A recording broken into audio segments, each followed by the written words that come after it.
सालों से पुलिस के नाक के नीचे ही कोई अवैध रूप से दवाई की दुकान चला रहा था, लेकिन पुलिस को भनक तक नहीं लगी। पीपरा थाना क्षेत्र के अंतर्गत दुबियाही पंचायत के वार्ड नंबर 1 लालपुर गांव में मोहम्मद सईद अंसारी के घर में अवैध रूप से सालों से दवाई की दुकान चल रही थी, जहां पर भारी मात्रा में दवाई पाई गई। एसडीओ की सूचना के आधार पर सुपौल ड्रग इंस्पेक्टर निर्भय कुमार गुप्ता और पंकज कुमार सुमन ने छापेमारी की, लेकिन कुछ ही दवाइयों को नमूने के तौर पे सीज किया गया। ना तो दवाई दुकान को सील किया गया और न ही सारी दवाइयां सीज की गई।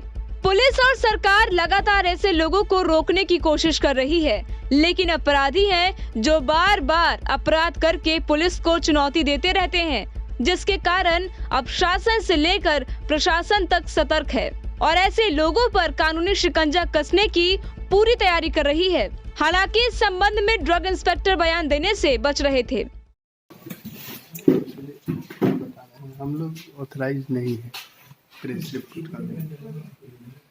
अथॉरिटी नहीं। अभी जाइए। एसडीओ साहब द्वारा बताया गया कि यहाँ से सूचना प्राप्त हो रही है कि यहाँ पे दवा का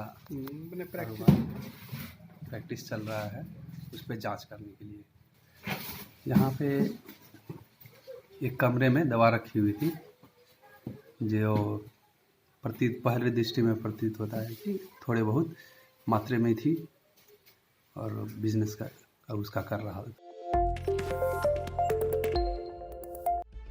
सालों से पुलिस के नाक के नीचे ही कोई अवैध रूप से दवाई की दुकान चला रहा था, लेकिन पुलिस को भनक तक नहीं लगी। पीपरा थाना क्षेत्र के अंतर्गत दुबियाही पंचायत के वार्ड नंबर 1 लालपुर गांव में मोहम्मद सईद अंसारी के घर में अवैध रूप से सालों से दवाई की दुकान चल रही थी, जहां पर भारी मात्रा में दवाई पाई गई।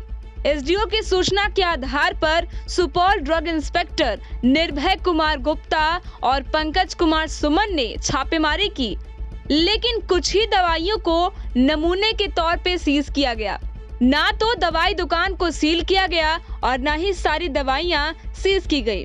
पुलिस और सरकार लगातार ऐसे लोगों को रोकने की कोशिश कर रही है, लेकिन अपराधी हैं जो बार बार अपराध करके पुलिस को चुनौती देते रहते हैं, जिसके कारण अब शासन से लेकर प्रशासन तक सतर्क है और ऐसे लोगों पर कानूनी शिकंजा कसने की पूरी तैयारी कर रही है।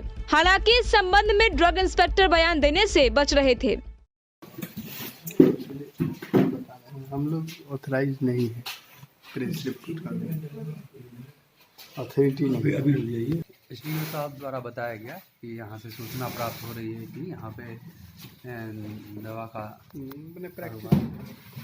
प्रैक्टिस चल रहा है, उस पर जांच करने के लिए यहाँ पे एक कमरे में दवा रखी हुई थी, जो पहले दृष्टि में प्रतीत होता है कि थोड़े बहुत मात्रा में थी और बिजनेस का उसका कर रहा है। टाइम 8 बिहार के लिए सुपौल से प्रमोद विश्वास की रिपोर्ट।